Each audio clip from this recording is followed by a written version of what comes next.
Welcome back to the podcast, video, however you're listening. This is my reactions to the New South Wales team selections. I will go through it 1 to 17, include the 18th and 19th man as well. So fullback is the captain, James Tedesco, mixed form at the moment, but there is no doubt in the world he was never not going to be picked, especially being captain. I feel like maybe around some better players and a better sort of team overall, he may come into his element. We've seen bits of it against the Dragons on the weekend, so New South Wales fans no doubt hoping we see that form from James Tedesco. The winger, number 2, is Brian To'o. No surprises here. Been really consistent this year. Meter eater.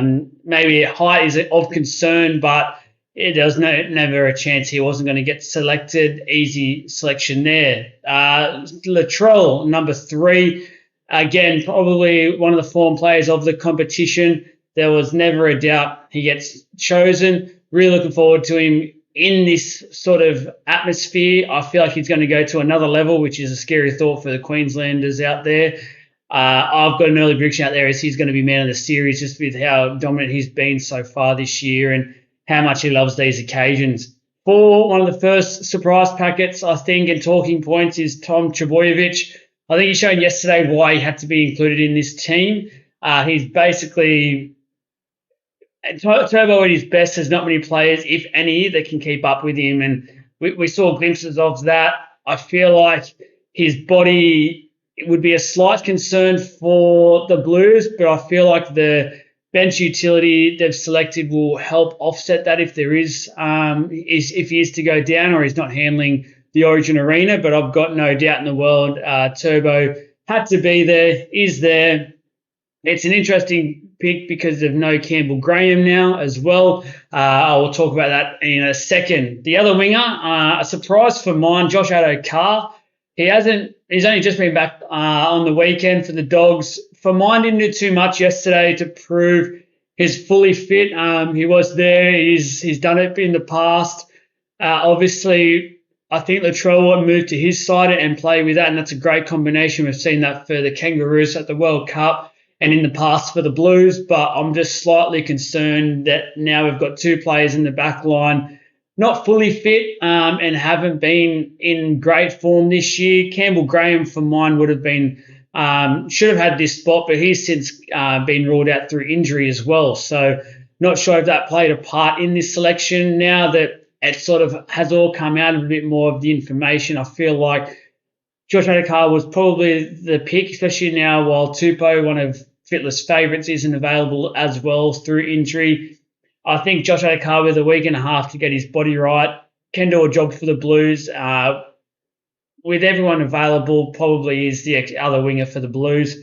The 5'8", now for mine, this is a horrible decision. Jerome Luai has had probably one good game since the restart of the season, really, and we're 12 games into it, and that was 2 weeks ago. I feel like it puts a lot of pressure on Nathan Cleary, who hasn't excelled at this level yet. We've seen Jerome Luai not able to step up when the chips are down for this New South Wales side. They've been there before. It's not like they're defending champs. They lost the last series and they've lost 2 out of the last 3. So there's a lot of pressure on this combination. I personally would have gone Nico Hines. I know he's on the bench. I know he's there. But for mine, if Cleary does not perform, we needed someone who can step up. Nico Hines would do that. Jerome Luai, for mine, doesn't do that. The halfback, I've just mentioned it, Nathan Cleary, one of the form players of the competition, had to be there. I hope he can step up to this level. As I said, there is still question marks about this, and I just hope for his sake he's able to do so. Now, the prop, Tavita Pangai Jr., and now this is an interesting one for mine. Tavita Pangai Jr., if you were to list the top 50 players in the game, I don't think Tavita Pangai Jr. features on that list. Now, that for mine is an odd decision to have him on the list. And to start as well, I don't think he's controlled his aggression yet. He hasn't drawn that line in the sand yet. He still can get ticked over the edge pretty easily. And in an Origin arena where we all know that first 10, 15-minute period is an absolute bashathon, Can he be trusted in this Blues lineup? I'm not 100% sure. I guess we're about to find out. I think Jay Tebojevic getting ruled out or ruling himself out with the calf injury is probably the only reason why we've got him in this side. But for mine, there's other players out there that could do a job, I feel like, better as well, more consistently and more trustworthy as well. So interesting there to be the Pangai Jr. The hooker, Api Coruscant, has won the hooker battle. That means no Damien Cook at all. He's on the bench, not in the reserves at all. So they're expecting Api to go 80 minutes, which I don't think he's actually done pretty much all year. So an interesting selection there, especially in the Origin Arena, which goes up another level from club football. We all know that. Can he handle it, especially 80 minutes? I'm not too sure, where Damien Cook on the other side has played 80 minutes every week and done a good job of it. For mine, Damien Cook was the form hooker for the New South Wales side. Should have been selected. I know Appy has that in-club form with the 2 Penrith players or 3 Penrith players, and you obviously got Luai, Cleary, and Isaiah Yeo as well. They can bring back last year's form, but I'm all for picking people in form, making sure players warrant their performance and their selection. I just don't know if Appy has completely done that. I know the Tigers have come to form a little bit. I just think Damien Cook, when you think about players you don't want to defend against when you're tired, which is what the sort of the thought pattern for mine should be for the Queensland forwards, I think Damien Cook's your first pick, especially around that ruck with some tired forwards. So does Appy have the same running game as Damien Cook? No, he doesn't. Can he have better service from dummy half? Maybe that's what's got him over the line. 10, Payne Haas. Payne Haas is your form prop of the competition. Easy selection. No need to really get into that one. Tyson Frizzell's interesting one. 11. He's been there before, done the job, has been in pretty decent form for the Knights this year, I must say. Interestingly, he's still out of contract. That's a bit crazy if you ask me, but Tyson Frizzell is your second row. I think it's also due to the fact, like Ola Kawatu for Manly, I think he's played himself out of this team. I don't think he's been great lately, so I think he would have been originally probably penciled in for that spot, has missed out. A few obvious injuries as well has probably played a part in this. Hudson Young wins the other second row spot. So a couple of firebrands starting here. Tavita Pangai Jr., Hudson Young. I really like the Hudson Young pick. He's been in tremendous form for the Canberra Raiders.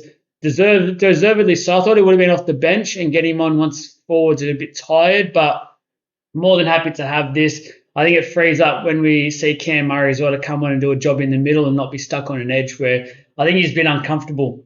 The lock, Isaiah Yeo, one of the best locks that we've seen for a long time, had to be there, especially when you've got Cleary and Luai as your 6 and 7. 14, one of the biggest 14s you'll ever see, Junior Paulo. Hasn't personally, as a Para fan, I don't think he's been in great form this year. I feel like this will suit him, though, coming off the bench about that 20-25 minute mark. Forwards are tired. His offload, working in with players like Tedesco and probably Latrell and Turbo roaming as well. Really dangerous, really good selection having him come off the bench, so I'm really happy with that one. Cam Murray, as I mentioned just earlier, coming off the bench as the 15. We'll do a job in the middle just to keep that steady. Probably come on and play prop for mine, so that'll be interesting to see how he goes there.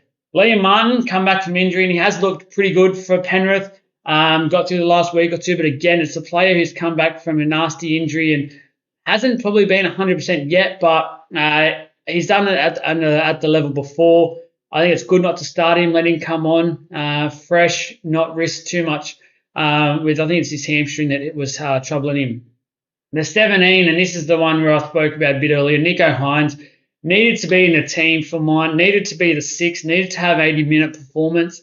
I just question how they're going to use him in this game because you don't want to take off any of your halves. You can't be taking off Tedesco. I don't think Nico's played hooker ever in his life.